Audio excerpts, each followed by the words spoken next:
Thank you so much for the introduction. Before I start, I have a couple of things. I was part of the first AIM Rising Women in Tech session as well. So I go back a lot, and thanks AIM for inviting me again. Thanks to my team here in EY. I know this is not easy. A huge thanks to all of you for making this event possible. My topic today, I think all of us know about the importance of women in technology, in AI, and why is it critical for all of us to foster next-gen women leadership in AI. What I will do is I will, of course, share some industry statistics, but more than that, I'm here to share my personal experience of doing this for a Big Four organization. Eventually, if there are any questions, I'm more than happy to take it here or at a later stage on the floor. I talked to a lot of industry teams, my clients. Generative AI or AI is not only going to be about coding, engineering, or models, or machines. A lot of it is going to be about the people that we choose to lead and empower the decision-making in the future, right? And hence, the women leaders that we choose among us right now are very, very critical for the next 10 to 15 years in the industry. And why is it so? We know that, and I think I'm sure over the last 2 days and multiple times in your organizations as well as in your industry, you've heard that AI is now sort of the industrial revolution that all of us are part of, unlike the previous industrial revolution where few and far were impacted by it. There are reasons for women like us to be playing a critical and pivotal role in shaping the future of AI. One part is about all our skill sets and the skill sets of the organization. I'll talk about that later, but the second part of it is because all industries, including healthcare, education, telecom, media, is going to be impacted by what AI is bringing to the table. So if we as women leaders are not on the table, the market, the industry, the country is going to go in a direction where we would not be able to influence the way we would like to do, right? I will discuss more about what we as EY and organization think about how AI is going to impact.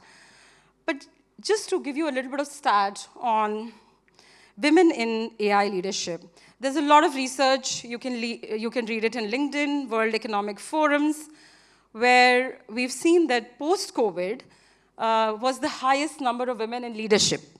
It was around 38% across the globe, and right now it's been declining significantly over the past 4 years. We are at, I think, 32 to 34%. In AI, this goes down significantly to 20%. And this is not only for India, but also across the globe, including US, UK, Germany, all the developed nations, as well as developing nations. Why is this critical stat?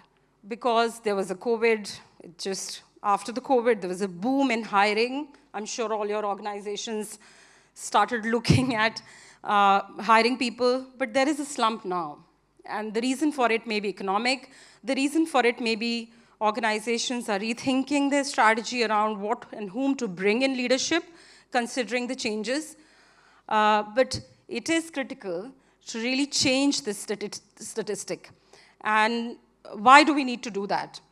I'll give you some of my personal examples. I speak to a lot of clients globally, across the world. In financial services industry, we think that all the roles that we do, whether you may be an engineer, coder, media, you may be any Scrum Master, you may be product manager, all the roles are going to change in the next 3 years. What we do today is going to be 10% of what we do in future. Okay?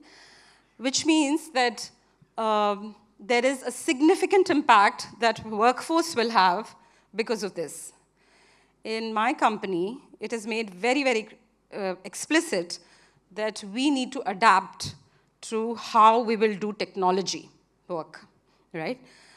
The second part of it is the skill sets, right? The future of how we work on technology or how we work on AI will be changing, right? It will be more driven by what we know about the domain, what we know about the industry, because you know, and if all of you are working on hands-on on generative AI or agentic frameworks, that everything is automated now. The future of engineering and technology will be automation. Recently, there was a transaction that was done by a bank, end-to-end transaction in which there was no human involved. It was end-to-end automated, right? The third part of it is that when we look at our industry, we have a lot of banks and financial services who come to us and say, deliver data transformation, deliver AI transformation, build AI platforms for us. And we think that 80 to 85% of what we do is not going to be how we do it for any industry in the next 5 years. It is going to change. So one thing that I would like to leave on the table is that the industry, the work, the skill sets that we need, that we have right now, is potentially not going to be required in the next few years. What is going to be required, one, is how much do we know about our domain?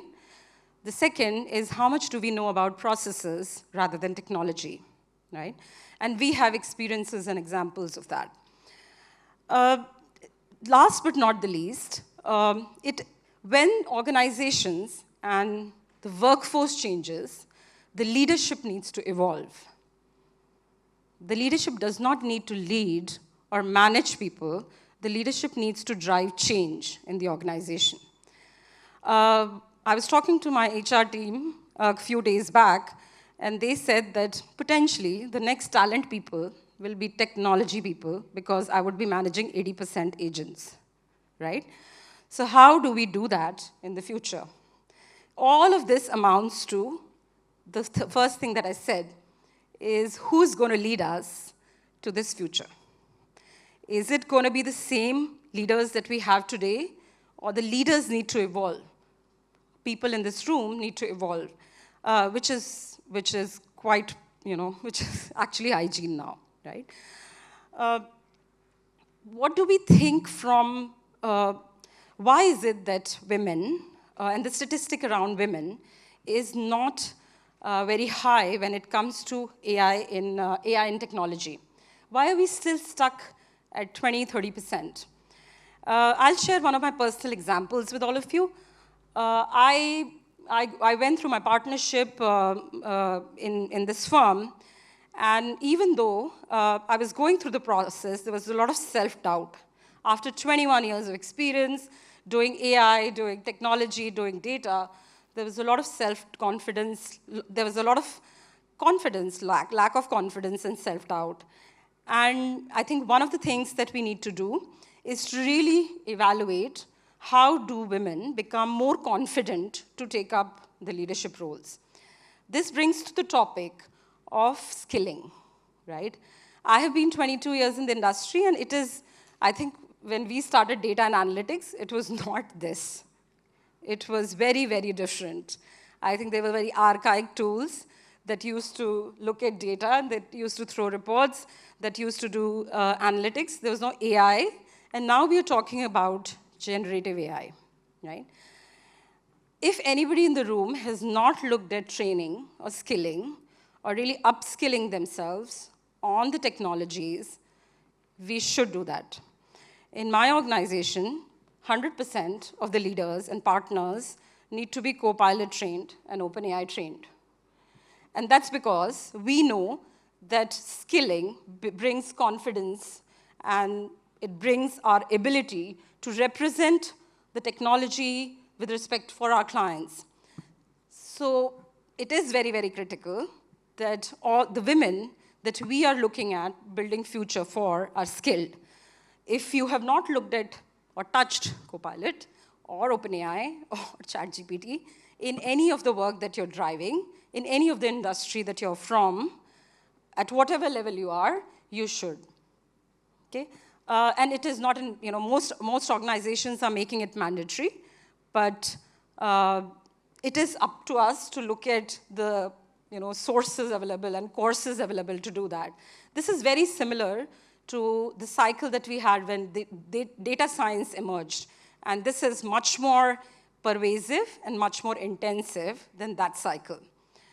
Coming back to how we would want to do it, there is the third part of it is really going beyond and talking about taking it out from boardrooms and rooms to making it more real in forums like this, right? Both of these, whether you have skills, whether you have confidence, it is in forums like this that we build networks, that we build connections for building our careers in AI and in leadership, right? Any conversation or any discussion or any network that we build here is potentially something that will enable our leadership position in future.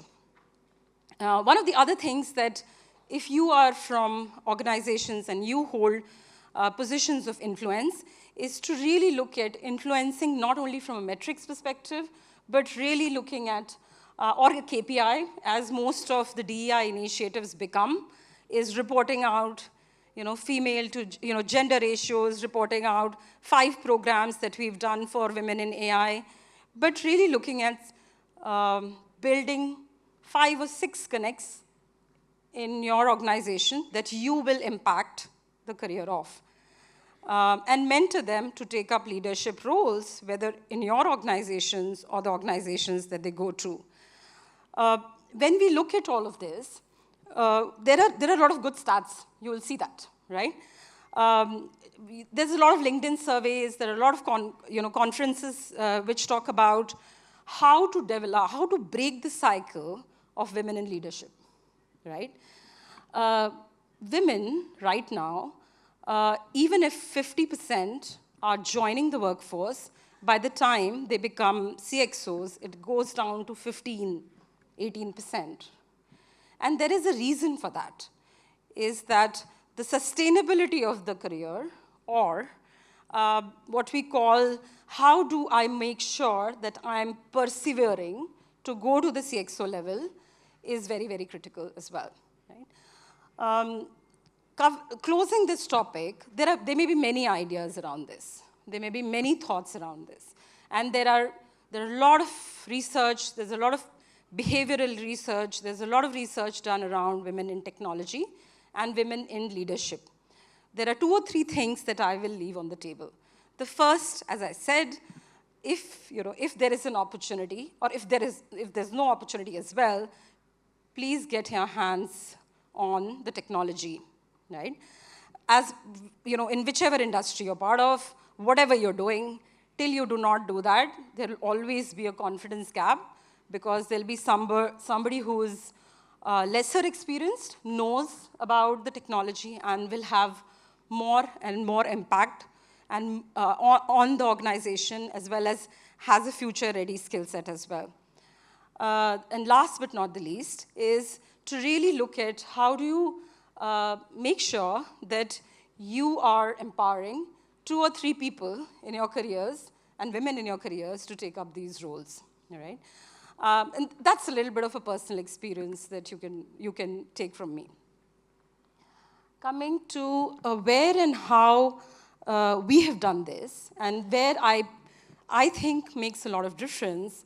I think whenever we do events, whether it is in your organization, whether it is a skilling event, whether it is a diversity event, we have to be intentional about the events. We have to be intentional about how do we pick up individuals from this event to really drive an active role in the leadership, right? We have a very, I'll talk about my experience. We build a very strong pipeline of women leaders. And it does not start a year before partnership or promotions. It starts probably 5 years before partnerships or promotions that happen. And the reason for that is that you do not build a case for leadership in a short run. it will take around 10, 15 years for folks or for your organization to realize that you are AI or you are women leader material. It was a very humbling experience to come to stage after the video because Priyanka Chopra, Indra Nooyi, right? I think if you read the books that they've written and if you see the struggles that they've gone through, it has been a constant journey of perseverance, right? It's been a constant journey of learning, and it has been a constant journey of driving change in the organization. It doesn't happen because you're just doing your normal projects on a day-to-day basis. Lastly, leadership skill sets. I've spoken a lot about this, but our belief and my belief is that whatever we think of leadership skill sets right now is in transition. We think that it's going to be more around soft skills, more around how do you manage the organization change, more around how do you drive it over a period of time. The second part of it is more around domain. I think all of us need to understand that whatever impact AI brings, whether it is productivity, revenue impact, cost impact, is going to be related to the industry that we are talking about, right? More than anything else, generative AI has brought back the impact of domain and sector, the domain that you're part of and the sector that you're part of. And hence, for all the technology folks, engineering folks, very hardcore coders, it is very, very important to look at newer skills to adapt, maybe potentially in the non-tech areas, right? Knowing about an industry, knowing about a process is extremely critical because you will not be able to transform the process even if you're the best engineer, AI engineer in the world, without knowing what you're doing, whether it is in banking, financial services, insurance, and I know some of the sponsors are from those industries as well. It is extremely critical to look at how do you diversify the skill sets. This is not easy, right? If you spend 10, 15, 20 years, or even lesser than that in the industry, it is very tough to pick up newer skills, be it technical, be it domain. My mantra for that is to go and talk to people. I talk to everybody in the industry, and whether it is financial services, non-financial services, whether they are from my domain or not, to know what they're doing, what they're doing on a daily basis, what is it that impacts them, and how's that their work is important for their industry, right? For example, just to give you an example, how is a bank's front office important to a bank? And hence, you would be able to understand how is this skill set going to be transformed in AI, using AI in future. So one part of it is really having more conversations, more discussions. The second part of it is really investing time and effort. Okay? It is not possible without that. As I said, if you have not looked at, if your organization is not looked at, and if you're part of organizations and technology teams, and you've not mandated courses on AI, Gen AI to your leadership, you need to rethink that as a strategy. And for yourself and for, including me, it is very, very important to get hands-on on all the tools and technologies which are coming right now. It will empower our way to leadership.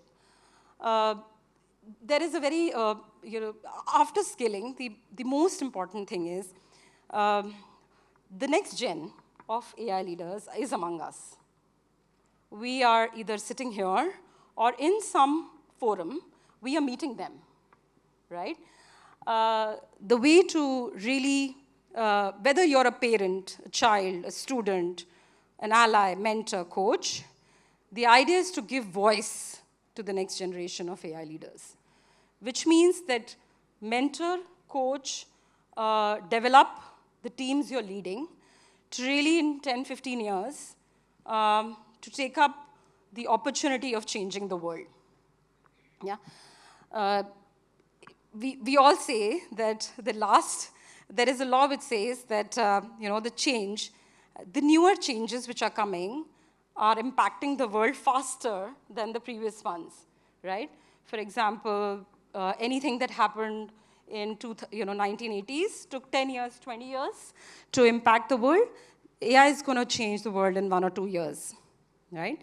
And hence, it's very, very critical for us as women or men to really look at what is it that we would do as mentors, as coaches, and as allies to empower women in AI leadership, right? I think one of my closing comments, and I know that we are at 10:30 right now, is about whenever there is an opportunity to look at newer technology, and specifically with women, there is a lack, or we as women look at the technology from very empathetic, unbiased view, right? Which is very, very critical for any industry that you would work with. Because we know that AI will impact workforce, AI will impact future of HR, future of technology, future of finance, future of any domain that you work with. So bring your women lens, bring the lens to your teams, mentor, coach them, and make sure that you give the right skilling opportunities, and you have the right skilling opportunities, that they look at you as a women in AI leader. I think that was my closing comment, and thanks a lot for your time. But I'm here for any questions or comments. I'll be here for some time as well. Let me know if there's anything I can address right now, or I'll do it later as well.